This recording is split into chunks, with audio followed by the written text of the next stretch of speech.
Ayan o, masaya ang ating mga kambing o. Kakatapos lang ng ating feeder, goat feeder.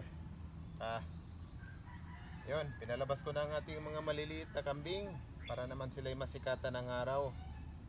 Ayun, ang ating mga upgraded. Nandun, nagpapasikat ng araw ho. So, ito yung bagong goat feeder natin. Nilagyan na natin ng kumpay ngayon. Kahapon lang ito natapos at gusto kong magamit na. Kaya nilagyan na natin ng kumpay para mailabas natin yung ating mga kambing at makapagpaaraw sila ho. Alam nyo ho, dapat tigilan na ho natin yung bisyo na yan, yung pagsusugal, paninigarilyo, pag-aalak. Lahat ho, dapat kung pupwede lang naman, kung pupwede lang naman ho is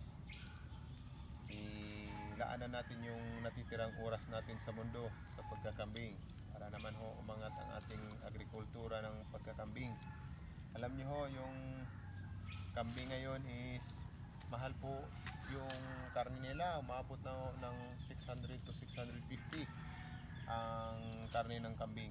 Kaya ho, ngayon pa lang ini-encourage ko po yung mga kabataan natin dyan na mag-umpisa na mag-alaga ng kambing para naman sila'y malayo sa bisyo ho. Pag kayo ho nagkakambing, pag nasubukan nyo pong pagkakambing ho, sigurado ho kung sasaya ho kayo. Yung oras nyo po, mailalaan nyo po ng tama sa pagkakambing. Tsaka ho, maiiwasan natin yung pagbabarkada. Siyempre, pag maiiwasan mo na yung pagbabarkada, maiiwasan mo na yung influensya ng mga ibang kabataan ngayon na gumagamit ng droga ho. Kaya ho, kung ako sa inyo, mag-alaga na ako kayo ng kambing. Simple lang po ang pagkakambing. Araw-araw, bigyan nyo lang sila ng sapat na pagkain para naman sila'y mabusog at maging malakas ho. Maintain lang po natin malinis ang kanilang pabahay. Yan, itong ginamit ko is madidikasaw ho or puno ng kakawate para tsaka inilibing ko po sa lupa para ho tumubo siya at syempre maipakain ko sa aking sariling kambing. Yan ho, gustong gusto nila yung bagong kumpay ko na ito na Germelina at tsaka ipilipil ho. Gustong gusto nila yon. Ito si Bim Bim, ito yung bagong panganganak. Yung anak nila, yung twin buckling, dalawang magsasampung taon, magsasampung araw ho. Yun ho, dalawang buckling, twin buckling, bali F5 po ang tawag ko sa kanila kasi yung kanilang ina is F4, yung kanilang ama is purebred ang Lunubian. Ito naman F4 ang Lunubian, kaya ang resulta ho F5 ho ang Lunubian. Puro lalaki ho. Tumatanggap po tayo ng reservation via GCash po at saka pag nawalay na po sa ina, pwede rin ho tayo swap, quality to quality lang. Swap ko po sa doling kung gusto nyo. Yung isa naman is palalakihin ko ho para naman mayroong tagasampa dito sa mga maliliit na upgraded ko. Ayan ho, ito yung bagong feeder natin. Medyo hindi kagandahan pero matibay ho. Yun yung pinaka-importante, matibay yung feeder nyo kasi ho, iba-ibang size ng ating kambing. Merong malaki, merong mabigat. Kaya minsan nasisira ng mga malalaking ating feeder. Kaya ho, kailangan matibay talaga yung feeder mo kasi ho, pang maramihan yung kumpay. Dito sila kumakain dito. Dito sa baba, dito ho. Yan, dito sila sa ilalim kumakain. Yung iba pag busog na andoon, papainit. Kaya yung mga gutom pa, ayan, tingnan nyo naman yung mga gutom kambing. Ito, kailangan natin busugin ito ang kanilang ina kasi ho, yung kanilang ina, yun yung bumubuhay sa dalawang buckling.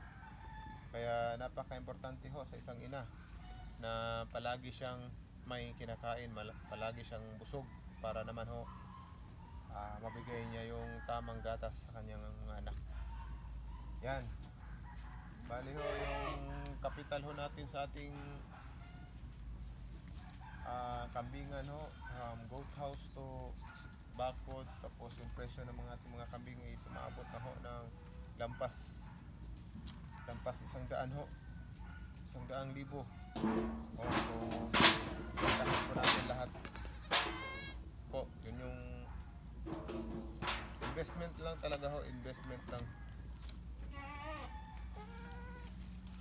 Huwag kayo dyan, huwag kayo dyan, huwag kayo dyan, huwag. Yan ho, masaya talaga pag nagkakambing po tayo kasi ho, aside sa nawawala yung stress natin, stress reliever po para sa akin yung mga kambing is nawawala yung problema kung minsan maganda talaga sa yung bakod pag may mga alaga kang hayop kahit ano, manok, baka, kambing ano. Ang problema lang ho is yung umpisa, dapat ho kayanin nyo yung umpisa kasi ho sa pagkakambing kailangan talaga ng sipag, tiyaga at saka dedikasyon ho.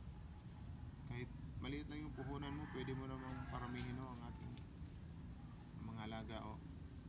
Mag-umpisa ka muna sa native, tapos i-cross mo sa purebred. Ang resulta nun is F1. Ganon. Mag-umpisa ka lang sa native, meron namang maraming native nun, 3,000, meron ka na mabili. Ano? Kaya ho, kailangan ho talaga sa pagkakambing is tender loving care. No? Bali, hindi po ito full time para sa akin, no? Isa po akong software QA tester, tsaka ito yung pampalipas oras ko po. Bali, weekends I'm free to help my goat healthier every day, no? Maraming salamat po sa suporta. Sana ho dumami ang ating followers. Paki-share naman po at saka paki-like naman po ng ating video. Salamat.